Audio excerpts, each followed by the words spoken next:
Okay, sounds good.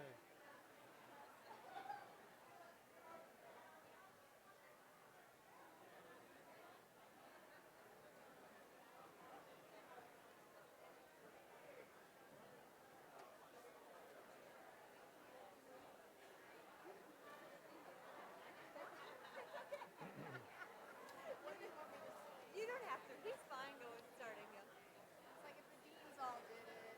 It's okay. He'll just hold it over you forever. So. It's fine. Paul makes a decent living. You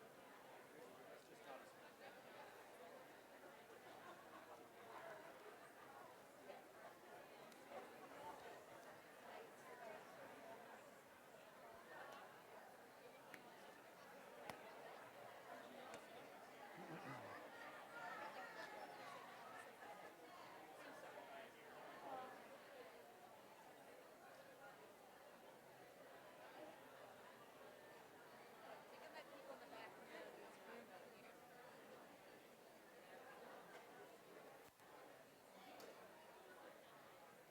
How you doing?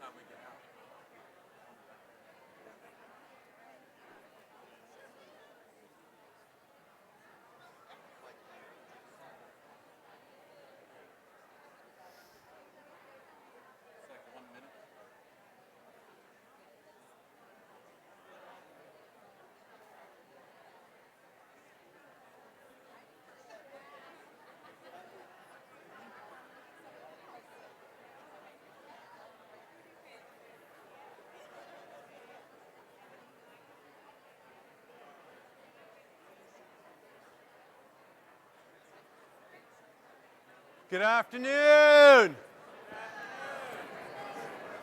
Good afternoon. There you guys go.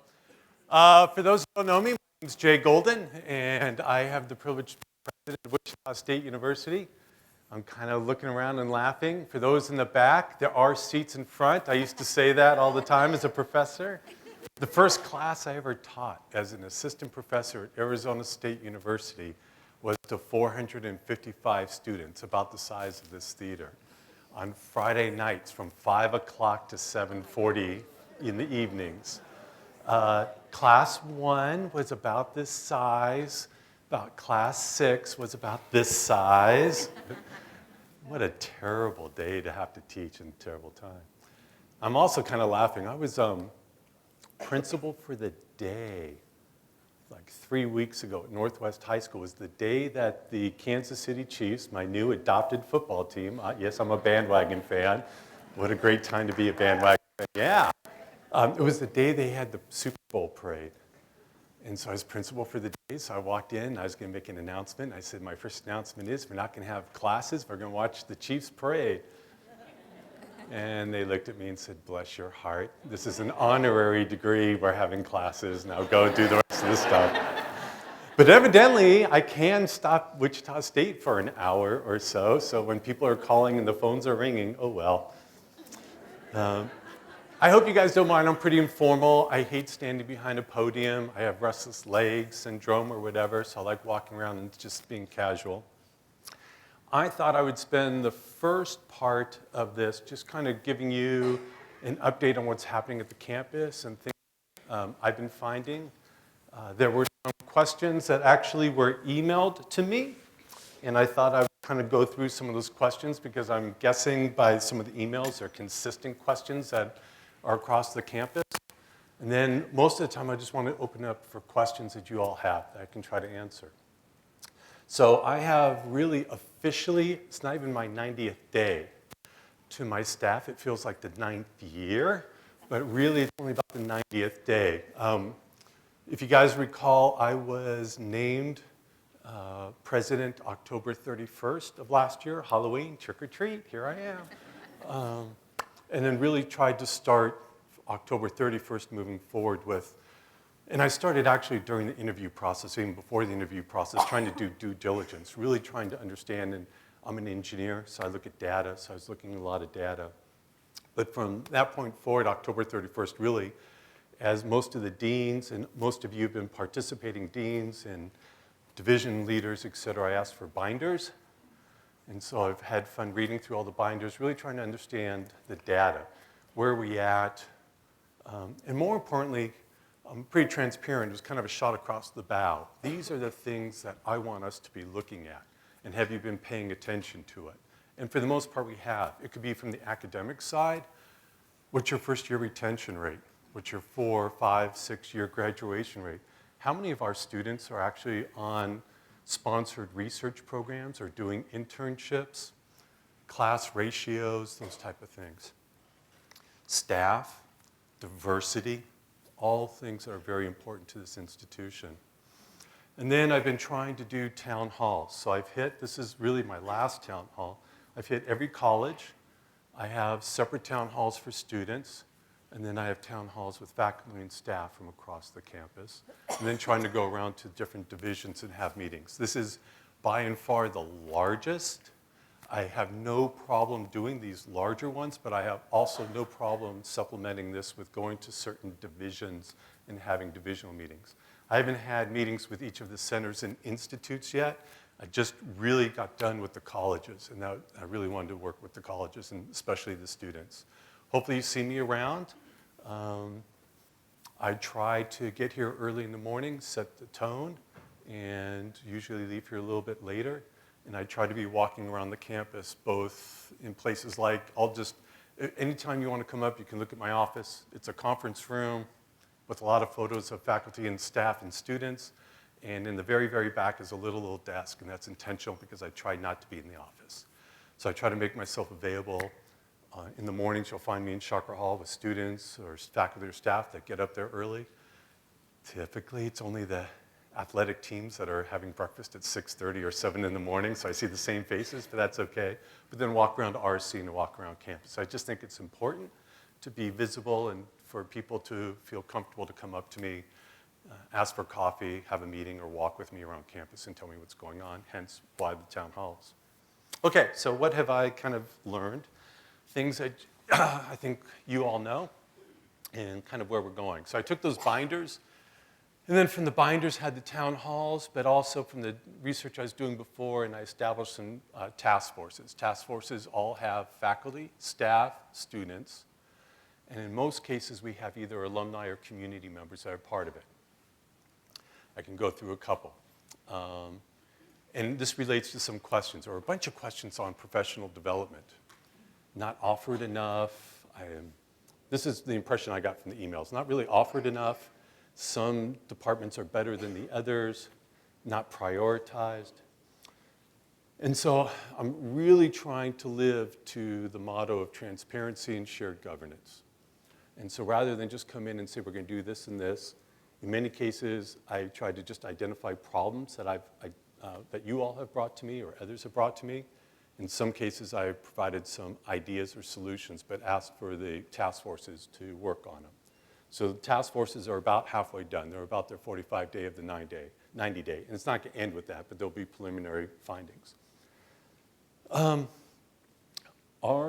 some of the realities of our institution in Kansas. Kansas is going to graduate about 30,000 high school students a year for the foreseeable future, and then it's going to dip 30,000.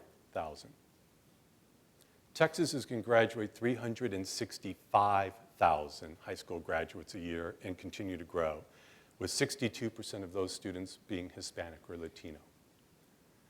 Our student population at Wichita State continues to be more and more diverse. I'll just isolate faculty for right now, let alone administration.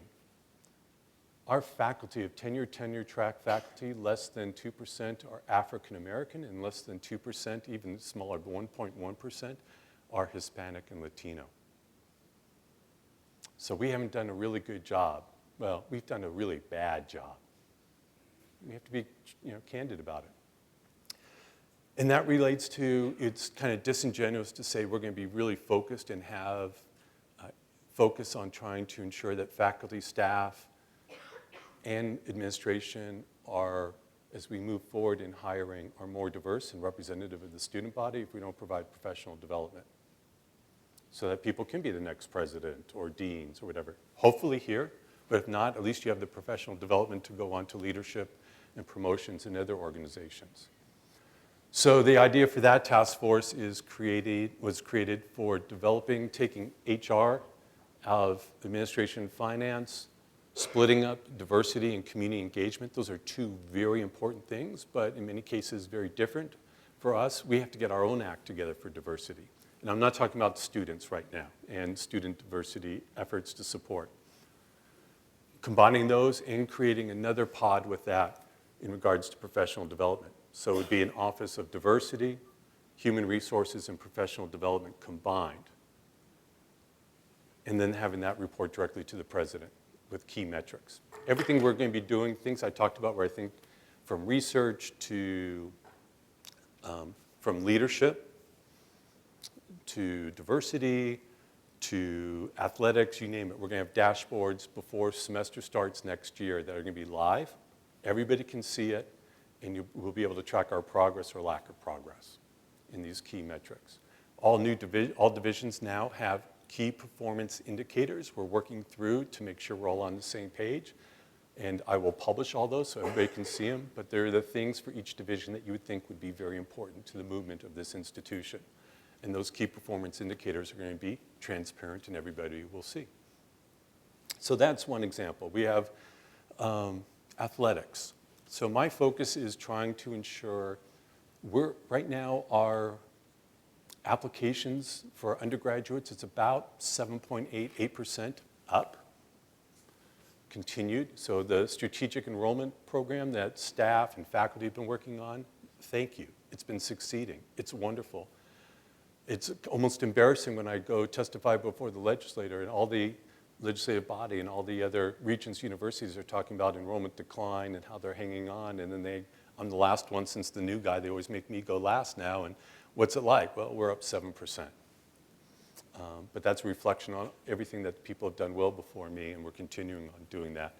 But we're going to be very focused in places like Texas, et cetera. But I'm not going to recruit talent and just have them come here and leave. We want to retain talent. So we're going to be starting a bunch of initiatives. It's funny. When I asked in the binders and other things, give me just some ideas, big, bold ideas. And a couple of the ideas, one of them was, let's change the name to the University of Wichita. Memphis State went to the University of Memphis, and University of Pittsburgh, University of Cincinnati. And so I'm telling you this because I want you to understand where my mind is and how I want us to focus. I'm more inclined to keep Wichita State University, but call it Wichita State University. We're not going to change the letterhead on that or anything, but KU is the flagship institution. Like in every state, there's a flagship institution. That's great. God bless. Kansas State is the land-grant institution, helping agriculture, our legacy, in a great way. God bless. I want Wichita State University to be the Kansas Innovation University. And when I say that, I don't mean because things are happening on one end of the campus. I don't say it in the sense of, well, we're making tech transfer and developing IP and patents. I say it because I want each of you to feel empowered to think outside the box. We're not going to be constrained by a sandbox. Our sand is across the ocean. What can we do to do things differently at Wichita State that's going to continue to propel both the student experience, the number one priority for me, and the second is to make an impact on the people and communities, and when I say that, it also includes industry, but people and communities of Kansas. with a special focus on South Central Kansas. Health disparities, educational disparities, and economic disparities. And that's how we're going to be known as. So we will work. I've already had meetings with my counterpart from KU, having come from the Research Triangle. Research Triangle in North Carolina is the second fastest growing region in the nation. I was there, and then I was in Eastern North Carolina, which had lost apparel, lost tobacco, lost manufacturing. And we had millennials thinking that they'd go to Atlanta or Virginia or other locations for their future. Candidly, as the outsider coming in, I look at South Central Kansas and Kansas, and I see young people who are thinking they have to go to Dallas, Oklahoma City, Tulsa, or other locations for future. We need to stop that. So I was in Dallas last week. I'm going to Dallas next week. I don't want to go all over the place. I want to start in one location and focus.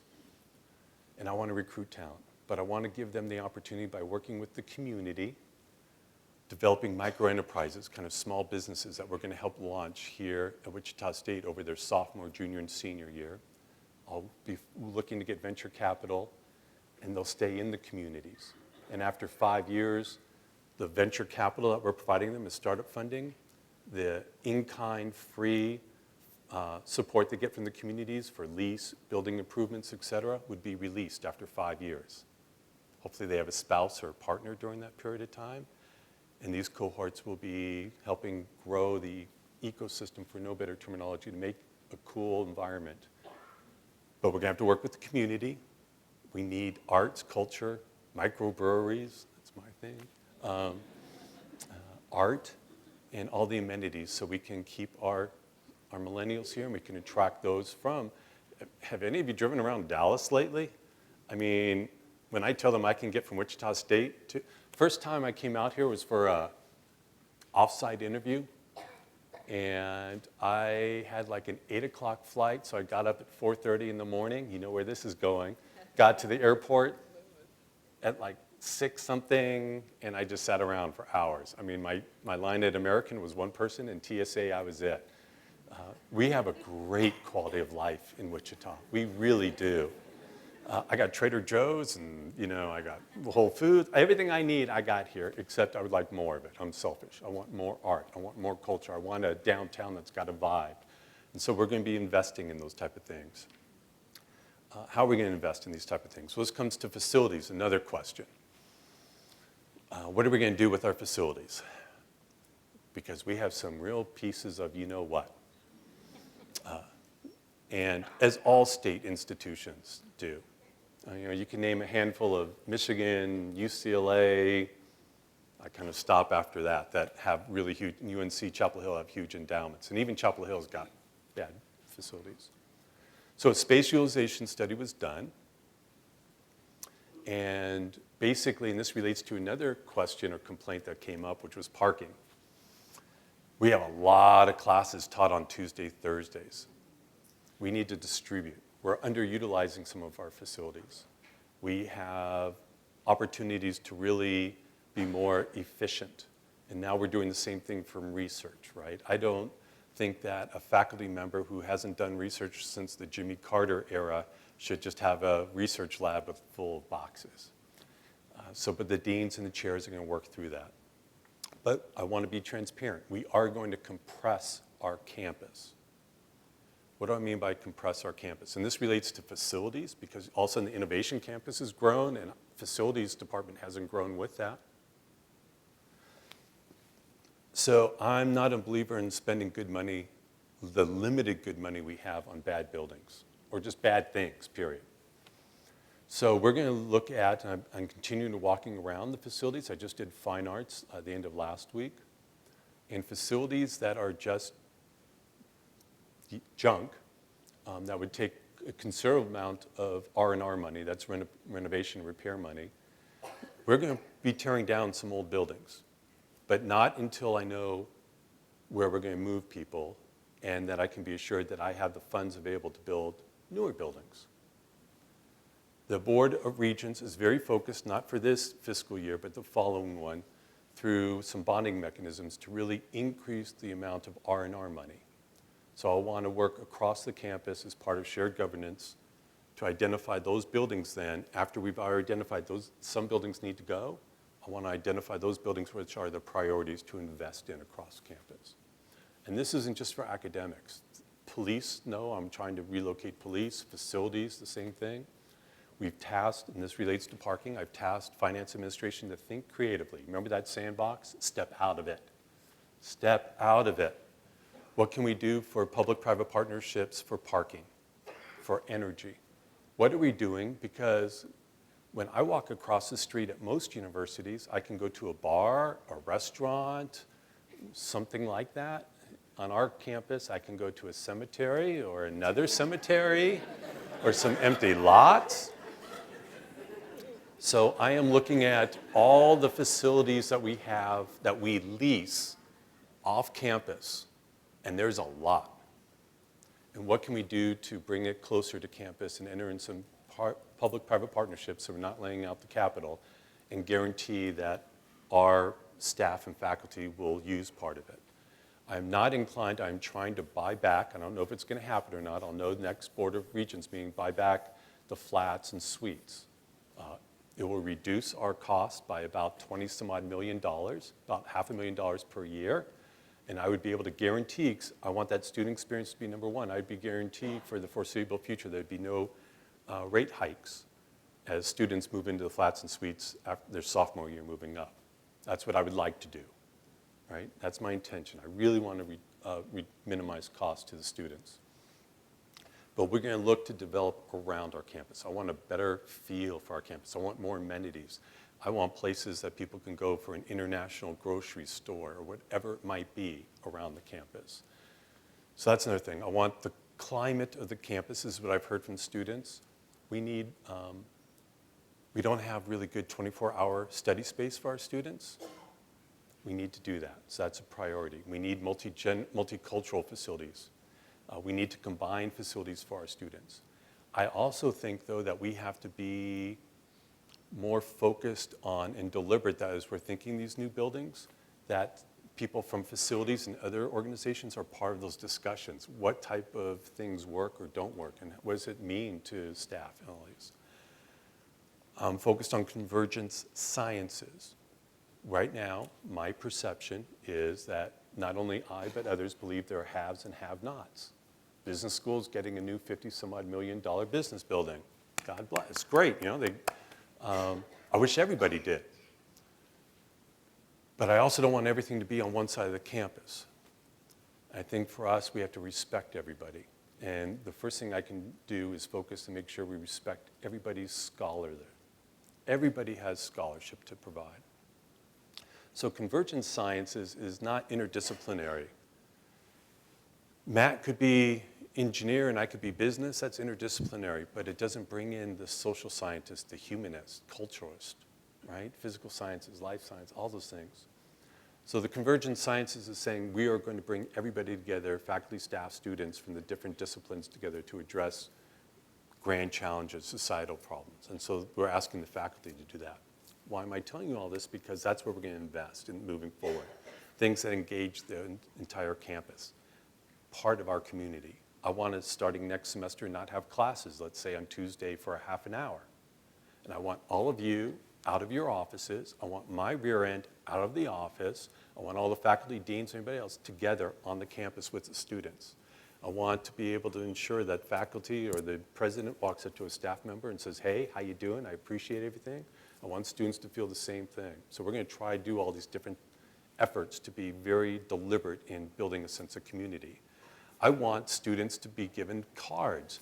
So once a semester, a student, or usually it's multiple students because they're too scared to do it by themselves, to go up to a staff member or a faculty member and say, you're special, thank you for doing everything. Can we take you out to lunch? And I want WSU to help facilitate that. We're going to do those type of efforts on this campus. So there's a lot of things that will be going on, that will be happening. I want to make sure that the facilities, I want to make sure everybody's taken care of. I want to make sure we have a safe, inclusive, diverse environment, and that's going to continue. A lot of this is going to be based on the task forces. Let me see, because I could go on for hours and hours. I'm a faculty member, that's what I do. I just talk all day. and overanalyze. Master planning, I wanted to let you know, because that came up. I gave the go-ahead for master planning. So what that basic is meaning, we're going to present, when I talk about compression or rare space compression, getting rid of buildings. Parking, 35% of our campus is surface parking, 35%. So everybody who emailed me about parking problems, we don't have a parking problem, we have a walking problem. This is not a campus for cars, this is a campus for people. So we're going to do things like spread out teaching schedules, et cetera. Some of that's real, but we're also going to be looking at parking garages or other things. I want to make sure not only for myself, but for the people who take over for you and for me, that there is a campus to build on to continue the momentum, and it's not just cars everywhere. So we're going to do the master planning. Everybody's going to be part of that process. Supervisors, if you're here, I won't make you raise your hand and embarrass yourself. But supervisors know that I will be, now that I've done most of the town halls, I'll be walking over. It could be to the police, it could be facilities, it could be financial aid, it could be wherever on campus, and grabbing staff and saying, let's go get a coffee, or let's walk around, or if it's a landscaper, I might just show up in my jeans and work with the landscaper for a little bit. Thanks. But supervisors, I'm not there to say, what's he really like? That's not what I'm interested in. I'm interested in how the university can be a better place. And I'm also here to recognize the work that everybody does is important. So don't freak out, don't get mad. I had the president of KBOR in my office, and we were talking, and he reached out to somebody, and I said, God bless. You can reach out to everybody you want. Anybody you want to talk to, you can. All I ask, and this is the same thing I would do, if I hear something that's an issue, I'll let you know. I owe you that, right? But that's not my intent. But just don't get all frazzled, because there's nothing hidden or anything. I just want to say hi to people. I like walking around. 5,000 steps today. I get it 5,000 more, so that's what I do. Salary. I should have started with that one, because that's on top of everybody's mind. Salary. There are inequities of salary at all institutions, and I'm not making excuses for it, and nor am I going to give you BS that we can address all of it. We have coaches, and I'm saying we. When I say we, higher education, public universities. We have coaches that make a lot of money. Those with medical schools, cardiovascular surgeons who are in faculty get $1.5 million. Star researchers get a lot of money. That's the way it is. I was, like you, I was very disappointed that the most current budget came out with pay raises for state employees without higher education included in that. And so I was up in Topeka last week testifying and walking down the halls, letting everybody know that. Will that move the needle? We're all saying it. I hope it does. I don't know. But I will tell you this, and I'm, again, 90 days in, y'all, but what I have tried to find out is that we're currently doing a study, a multi-year plan to align base rates with external market and internal compensation, and looking at salary compression. And what I've been told at this time is anticipate that the transition will occur in August and early September. And then what we're going to be looking at is how we take the resources we have, especially for those who are outside the range, in the lower range. How do we at least bring that up for right now? But I will, once these task forces are completed, I'll be gathering faculty and staff together to really address this issue. Part of it, the reason I'm waiting for these task forces, is that our budgets from the state should be done around May. Is there a chance that there were politics, that they deliberately held out those funds for state increases until the end? Possibly. I'm too new to Kansas politics to really know everybody and know what's going on. But I'm going to wait and see on that. But even with those raises, there's still people who are out of bounds, lower than they should be. And we need to address that. We need to prioritize it within the budget. And if we're going to be true to shared governance, then we need to get a group together to work through that. And so that's what we're going to do. But HR is doing a good start in pulling all the data together. But what we do with that data is what really is going to drive the institution. The realities are, for some people, they're fortunate enough that prior to this, doing research, we would recruit star researchers, and we would invest a lot of institutional money, limited institutional money for startup packages for labs and the research assistants. Then they get tenure and they go on to another institution, and you're just like, what the heck happened? I feel like a basketball coach who just spent a lot of money, and all of a sudden they go to another team. It happens. I don't have easy solutions for it. The one thing I can do outside of that is make sure this is the very best place to work at. And so in all aspects, we're looking. We're undertaking reviews from things that happened before I got here to examine to make sure our processes are correct. And so we'll be bringing in and starting to bring in some third parties to look at things. Proactively, I want to do things like build a greater sense of community. I want to be approachable. I want all of you to be approachable. So that's what's kind of going on around Wichita State today. I hope to be doing these once a semester, and certainly, like I said, coming out, I'm happy to come to smaller department division meetings and have conversations. I'm happy to have coffee one-on-one. Sometimes that's an easier way to have a conversation. I get that. So with that, I know we got a couple microphones. I really want to give time so you guys can ask questions, and I'm happy to answer them. Oh, come on now. I just ask that you say your first name, that's all.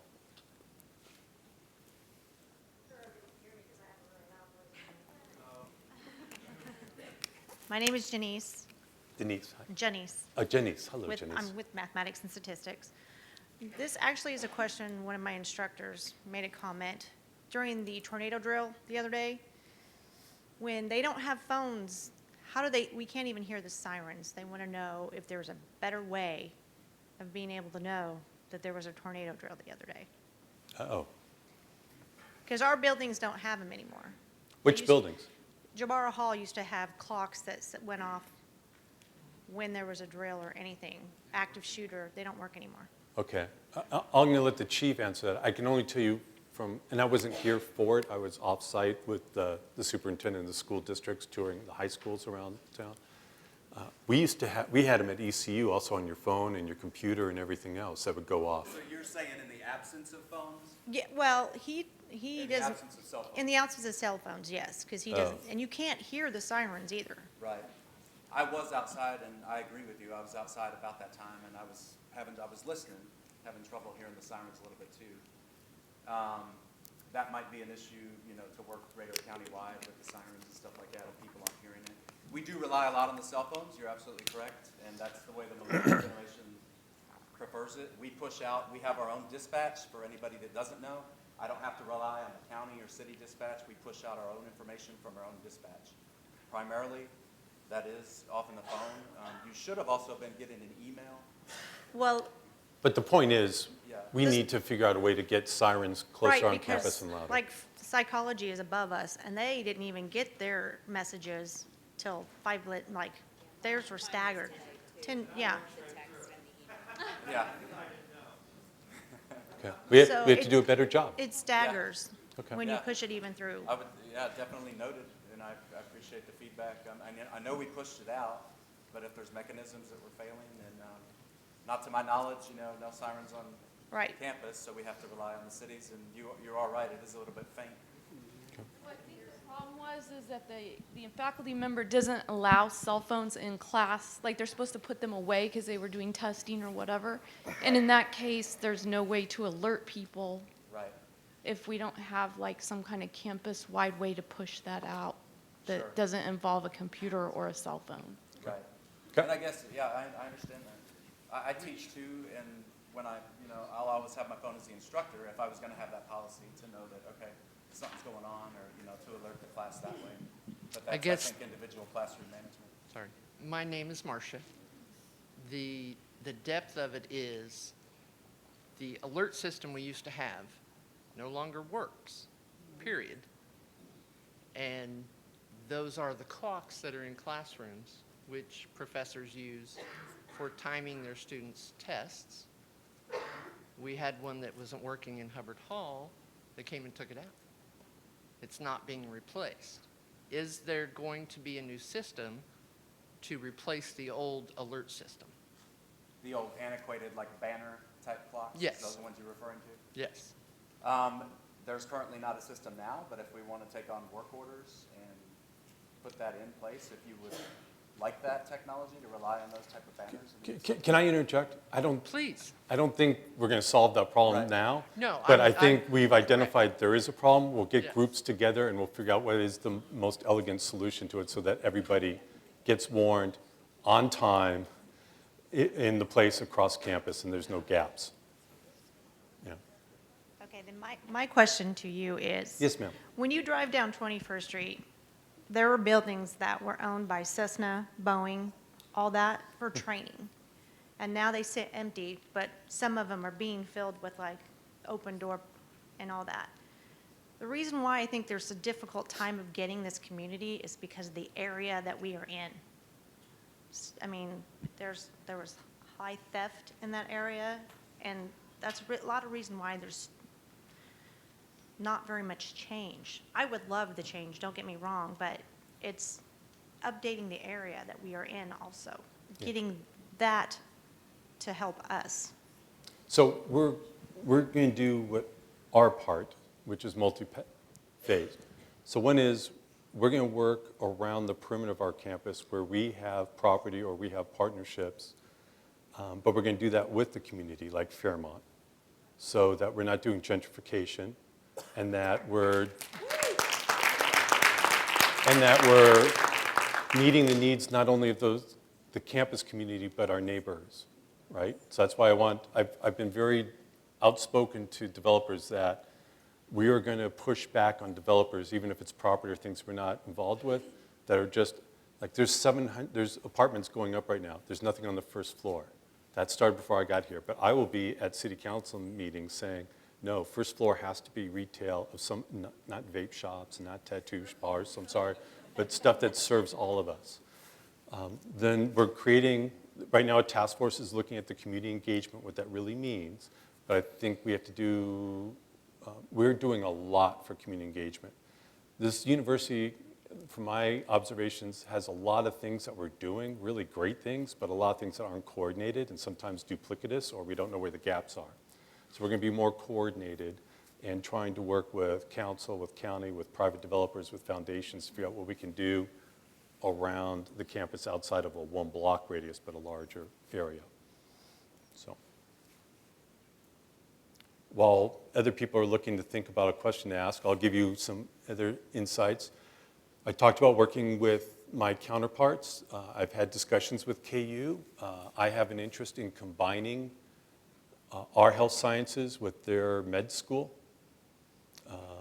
And as we explore, under shared governance, potentially starting a dental school, there's a lot of synergies by having first-year dental, first-year med being taught by the same. But that might be off campus, combining it all, if the state would give us the funding, which then would allow us to invest on campus in those buildings that are vacant and trying to think through that. But that'd also be trying to develop the community and type of activities around here. Other questions? Yeah. Well, okay. Go ahead. I got you next. Okay.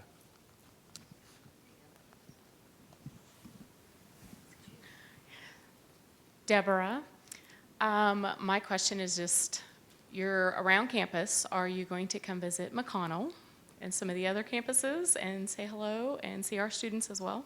Yes. Very. All right, Yep. that's all I want. Okay. Are you extending an invitation anytime soon? Okay. Okay. All right. Coffee or iced tea is always appreciated, but other than that. Okay. You've mentioned in previous town halls, having an entrepreneurial approach to challenges. If we have ideas that contribute to that, where will we share those ideas? Yeah, so, well, let me ask a follow-up to that, because I was about to answer it, but I might not be answering exactly the way you intended. So if you have an idea or innovation to propel the university, whether it's academic or structure, or were you talking about, I've got a really good idea for a type of new technology or business? So it would be engaging with the community, like the South Central community that you mentioned. Yeah, so I would say hold tight for just a little bit, because the task forces will end really within 45 days. And so one of those is, should we be creating a separate unit and what that looks like and what that leadership would be? So I'm waiting to the end of the task forces before semester gets out, and I'm going to be making campus-wide announcements and probably doing a couple of these just to let everybody know, this is all that we found out. This is what we're going to do moving forward, and there'll be points of contact for that. Right? I just don't want to have you take a really good idea and then drop it. You can always email me or reach me anytime. I'm happy to right now to do that. Awesome, thank you. My name is Amy, and Amy. I've been at the university for 20 years. How many people have been here more than 10 years? Raise a hand. Oh my God, that's great. That's wonderful. I think you get comfortable, I don't know. Or it's the close down period that you really like. I'm on the Access to Higher Education Task Force. And while I can, and we've met one time, and while I can appreciate the charge that we've been given to explore, I also have a concern that we're not cleaning up our own house before we reach out. And I'm coming from, not personally, but coming from a representative of my department and my program. So I'm in the School of Nursing, and I work for the graduate nursing programs. I think an important thing to look at is workload, faculty workload, offering students more options for condensed, getting a degree done, getting in, getting it done, and go getting a job. Because I think a big thing is we, with a graduate degree and graduate enrollment and retention, and then making them community partners, which only benefits us. So getting our own house in order. That's my concern. I'm just coming from my own program, so that's fine. Sure, that's very valid. For those who don't know, the Access Task Force, I'm a firm believer that every Kansan should have the opportunity for higher education. 2-year, 4-year, certificate, whatever it is. But there are a lot of high school students in Kansas that graduate and don't do anything, right? And we have WSU Tech, and I've also been meeting with the other community colleges just to say, what can we do in this regard?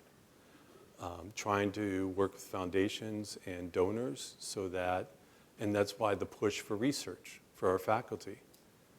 All proposals have to have students on their proposals. That $1,000 might mean staying in college or not, or it might be 3 years, right? And some proposals won't. So while I hear what you're saying and I agree, and the institution needs to continue to make sure that we get our students graduate. That's one of the key performance indicators. And questioning, remember I talked about innovation, questioning why do we have these classes? And I know faculty and faculty senate have worked really hard to try to get down to 120. And we have mission creep in higher education. No, you need to take these extra classes. I totally agree. But I don't want to stop looking at how we make sure that high schoolers have access to higher education somewhere and how we can be a partner for that in some manner.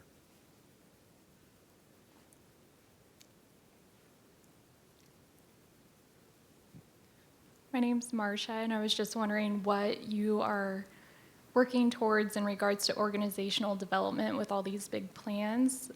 It's great, but again, kind of going back to in-house is with our current setup there seems to be lack of accountability within certain systems. And so is there a task force that's working on a way to clean up that communication and accountability so we're not having to redo work because there's not processes consistently implemented or there's not a process that exists? For example, within research alone, they don't have a process where they communicate directly with the departments about how it affects them with funding and who receives that information. So it leaves a lot on the faculty member to communicate, and if it's their first time going through, a lot of information doesn't get communicated. Yeah, so I'll just take that one as one example. The direct answer to your question is no, there is not a task force for that right now because there's just a lot of, I'm really worried that I'm pushing people really, really hard right now, the first 90 days, and I just want to pull back, but it makes complete sense. But I'm not saying that nothing's being done. From the research standpoint, Dr. Colleen Pugh is now taking over all the, what I would call traditional research, and Dr. Tallman's going to continue with industry and defense and grow that even further. It's vital for the region and vital for us. But within that, I'm using the research, for example, the questionings are, do we have ADRs? Those are associate deans for research at every college. That should be part of a council that are those communicators, advocates, questioning the processes. Why, as a faculty member, we should only be concerned about project description and budget. But we need to make sure. Now, part of all this, whether it's that process or other processes, what are the resources we have for people and time and everything else? And how do we minimize it, the demand? Because we just can't we can't hire a lot of people. So I know I'm kind of going around this. I don't have the solution for it, but I think the idea of having a task force for specific questions rather than just all processes is a very valid one.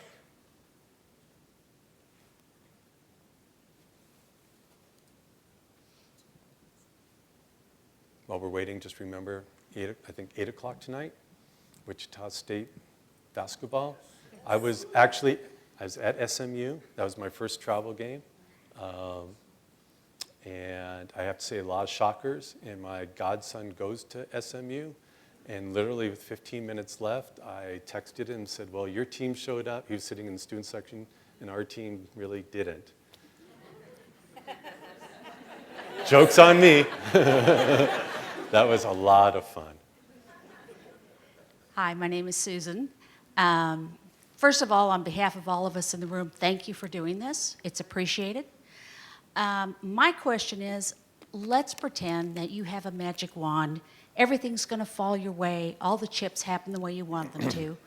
Tell us what we're going to look like in 5 years and in 10 years.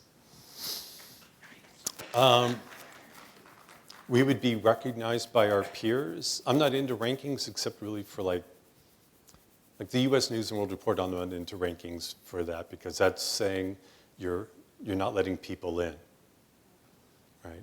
I think I would love to let everybody in, but more importantly, graduate them.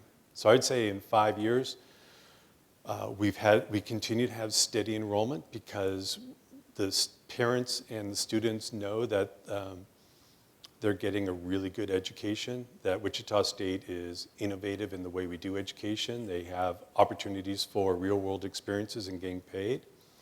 That when the outside world in 5 years looks, they go, wow, Wichita State, yeah, we knew they were known for aviation, but look at all the other things they're doing in health or digital or the arts and everything else. And we're really leading that we have a real sense of community, that actually we know who our alumni are and are engaging our alumni, that we've contained cost for our students, that we've won a national championship in a couple sports, that we have a women's soccer team. What else? Just that, well, I guess importantly are the metrics. And that I would say that our first year retention rate is in the mid-80s, and our graduation rates for 5 years are higher than KU and K-State, or at least on par. Now that's my magic wand type of thing, so we have new facilities and all the other fun stuff. I would say without a magic wand, I would still like to have those things occur. I am dedicated to making those things occur. I would say, though, at the same time that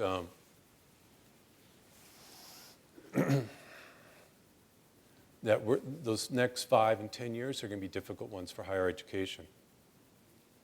If you look at our community colleges throughout Kansas, the enrollment of community colleges continues to decline, and the conversations are, do we have too many universities, let alone community colleges?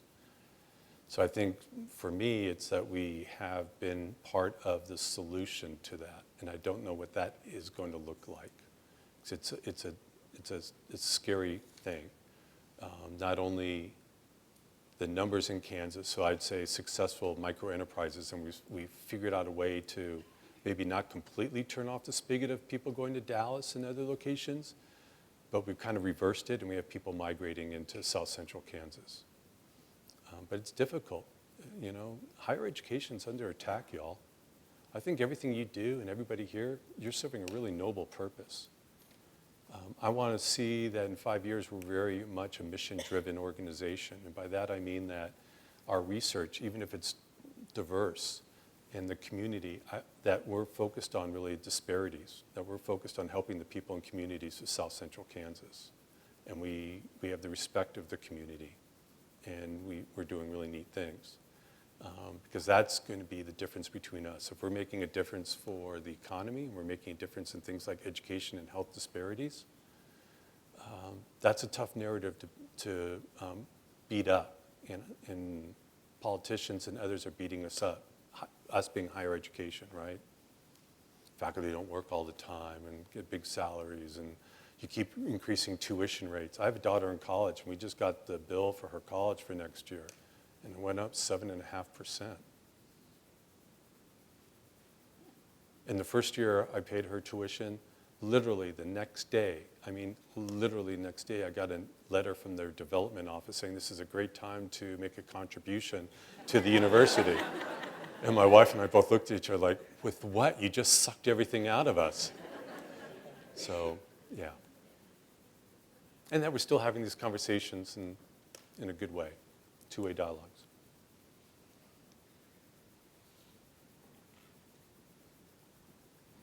My name is Keith. What are the top 1 or 2 or 3 outcomes that you would like all of our students to get from their education here? A job, a passion, like whatever they're doing in any discipline, that they really love it and they have a passion for it. So I don't know if I have a third, but those are the 2 that just jump up. And that job could be for a non-governmental organization, it could be for government, it could be for industry, it could be their own, but just that they've taken what they've learned and they're successful with it.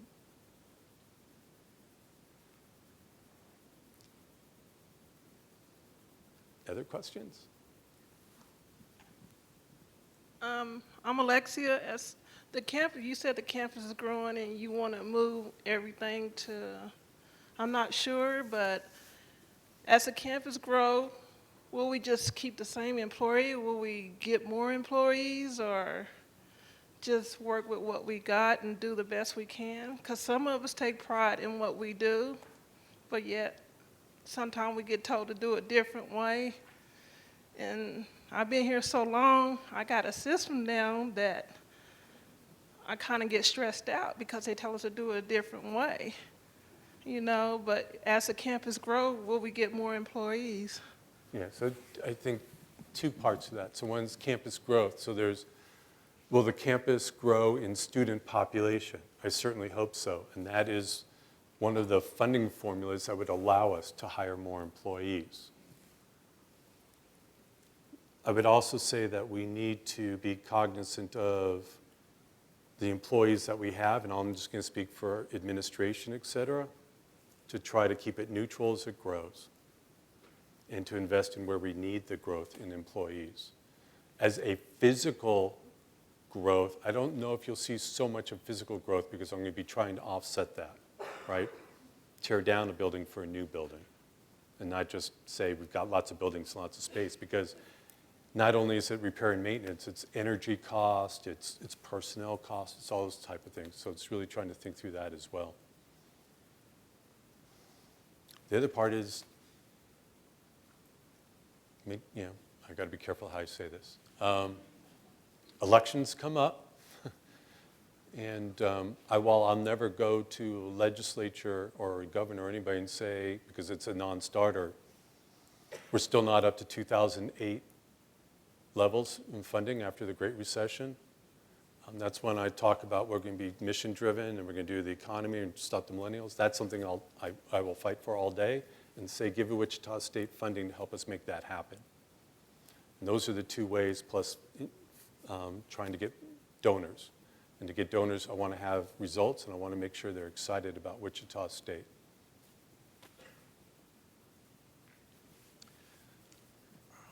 Yes, my name is Scott Williams. I'm the Wichita State AFT president. We'd like to welcome you to Wichita State. We just hope that we will get a chance to work with you and be a part of what's going on here, because we've got a lot of people here that work hard.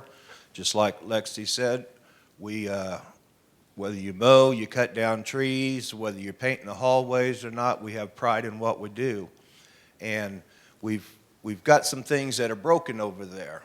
And the steps that we have in place to fix them isn't producing results. So we just hope that you're going to take some time. I know you're busy, and help us over there in the physical plant. Maybe speak with us and talk with us and see what's going on, because there's a lot going on over there that shouldn't be going on. Yes. We'll speak one-on-one. Okay. Okay.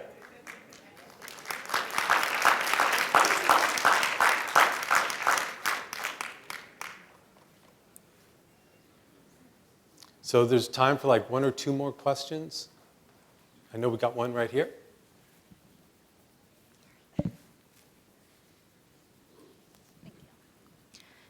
My name is Allison.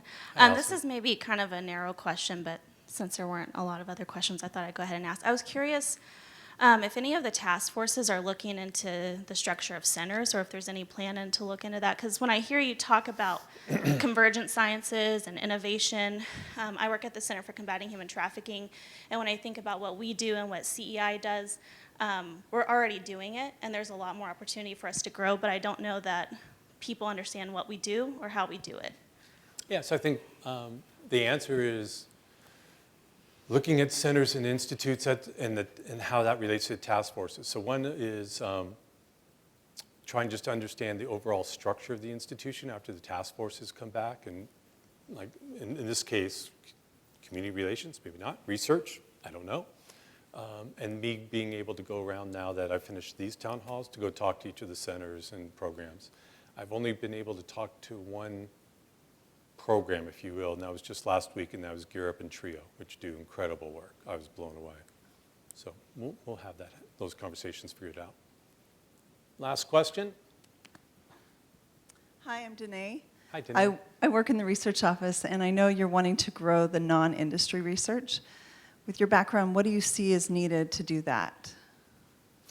A lot. We need to make sure that faculty who want to do the research have the opportunity to do the research. We need to make sure that faculty, staff, and students who are interested in the research know who to go to get information about the opportunities for the research. We need to make sure that the research office is holding hands initially and supporting the proposal development. We need to make sure that there are mentors who are specialists in those domains, whether they're on our campus at KU or at some other institution, can help our faculty who are newer into that to develop those proposals, winning proposals. I don't want faculty or staff wasting their time writing proposals that aren't going to be successful. That's very frustrating.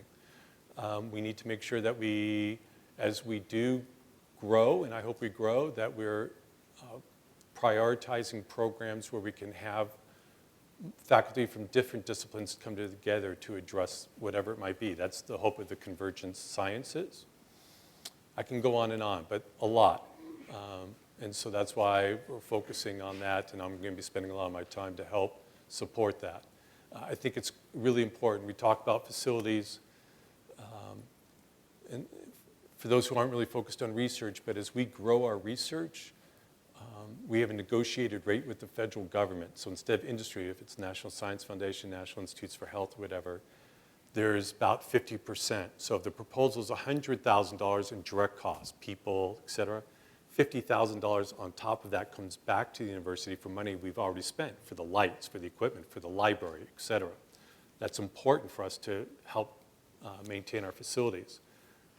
Federal funding, also unlike industry, is typically, can be 2 years, 3 years, 5 years. And when we think about students, being able to put students on a award, multiple students for 3 years, and say, we're guaranteeing you funding for 3 years is really important. And, you know, and the federal government likes to find ways to add even more students to programs. And so that's critical. So I hope I answered your question. I am cognizant of time. I'm cognizant that people have been calling the university. No one's answering the phones right now.